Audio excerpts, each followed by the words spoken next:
एक नया बिजनेस बनाने की इस अनिश्चित दुनिया में कोई सही रास्ता कैसे खोजे?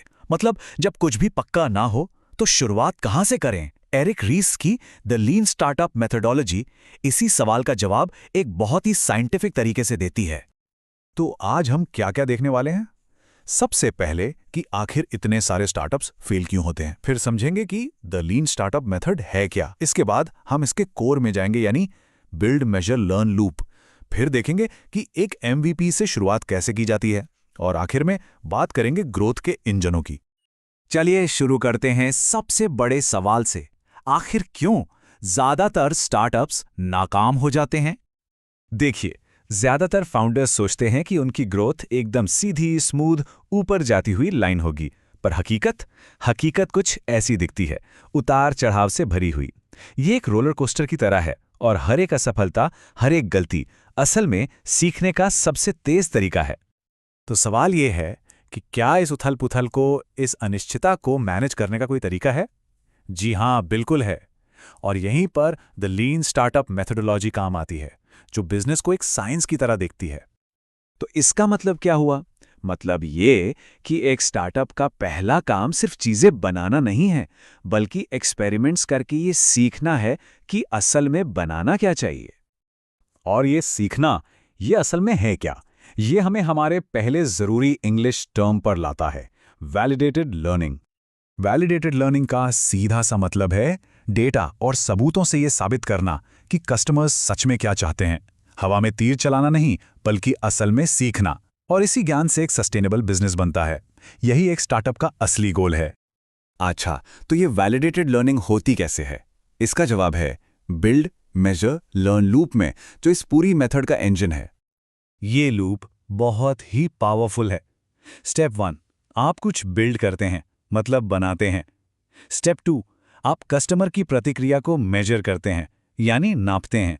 और स्टेप 3, उस डेटा से आप लर्न करते हैं, मतलब सीखते हैं कि आगे क्या करना है। और फिर ये साइकिल दोबारा शुरू हो जाती है। यही तेजी से सीखने और बेहतर होने का चक्र है। इस लूप का पहला स्टेप है बिल्ड। पर सवाल यह है कि हमें बनाना क्या है। इसका जवाब छिपा है एमवीपी के कॉन्सेप्ट में।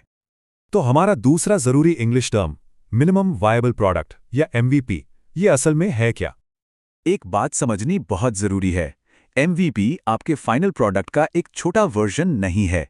नहीं, ये तो सीखने की प्रक्रिया शुरू करने का सबसे तेज, सबसे सस्ता तरीका है। इसका मकसद है कम से कम मेहनत में ज्यादा से ज्यादा सीखना। चलिए इसे क्लासिक, मतलब बहुत ही फेमस एग्जाम्पल से समझते हैं। ज़ैपोस का एक्सपेरिमेंट, जो दिखाता है कि एक एमवीपी कितना सिंपल पर कितना असरदार हो सकता है। तो ज़ैपोस ने क्या किया? उन्होंने कोई बड़ा गोदाम या फैंसी वेबसाइट नहीं बनाई।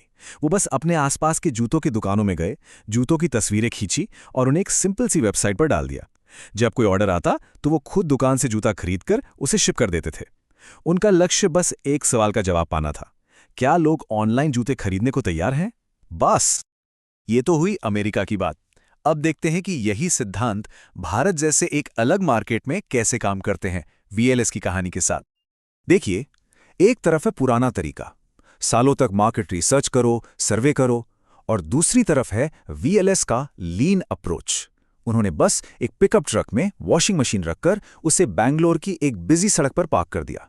और इस छोटे से एक्सपेरिमेंट से उन्हें तुरंत पता चल गया कि ग्राहक सिर्फ कपड़ों की सफाई नहीं चाहते, बल्कि उन्हें भरोसा, अच्छी प्रेस और तेज डिलीवरी भी चाहिए।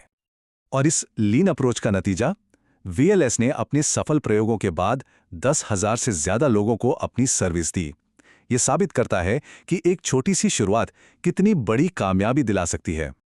एक और जबरदस्त कहानी है ग्रुपॉन की, जो ये दिखाती है कि एक एमवीपी कितना ज्यादा बेसिक हो सकता है।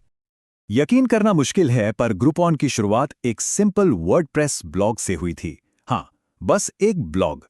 वो हर दिन हाथ से एक डील पोस्ट करते, फाइल मेकर नाम के सॉफ्टवेयर से पीडीएफ कूपन बनाते और उन्हें सीधे ग्राहकों को ईमेल कर देते। कोई फैंसी टेक्नोलॉजी नहीं। ये इस बात का परफेक्ट उदाहरण है कि एमवीपी सीखने के बारे में है, टेक्नोलॉजी के बारे में नहीं। और इस अविश्वसनीय रूप से सिंपल एमवीपी से शुरुआत करके ग्रुपॉन उस वक्त $1 बिलियन भी वैल्यूएशन तक पहुंचने वाली सबसे तेज कंपनी बन गई। ये इस अप्रोच की ताकत को दिखाता है। कमाल है ना? तो इस पूरी मेथोडोलॉजी को अगर हम निचोड़े तो इसके पीछे के मूल सिद्धांत क्या है? इसके 5 मूल सिद्धांत हैं। पहला, उद्यमी कहीं भी हो सकते हैं, किसी भी कंपनी में। दूसरा, उद्यमिता खुद में एक मैनेजमेंट की कला है। तीसरा, असली लक्ष्य है वैलिडेटेड लर्निंग, जो चौथे सिद्धांत बिल्ड मेजर लर्न लूप से हासिल होती है। और आखिर में 5वां सिद्धांत यह है कि असली तरक्की को सीखने से मापा जाता है, न कि सिर्फ इस बात से कि आपने कितना सामान बनाया। और ये सारे सिद्धांत हमें क्यों चाहिए? क्योंकि अंत में ये सारी सीख हमें एक ही मंजिल तक ले जाती है, सस्टेनेबल ग्रोथ। और ये ग्रोथ आपके पुराने ग्राहकों के कामों से आती है, चाहे वो वर्ड ऑफ माउथ हो, बार बार खरीदारी हो, या फिर आपकी कमाई से फंड किए गए विज्ञापन हो। तो ये विश्लेषण हमें एक बहुत ही ज़रूरी सवाल पर छोड़ जाता है।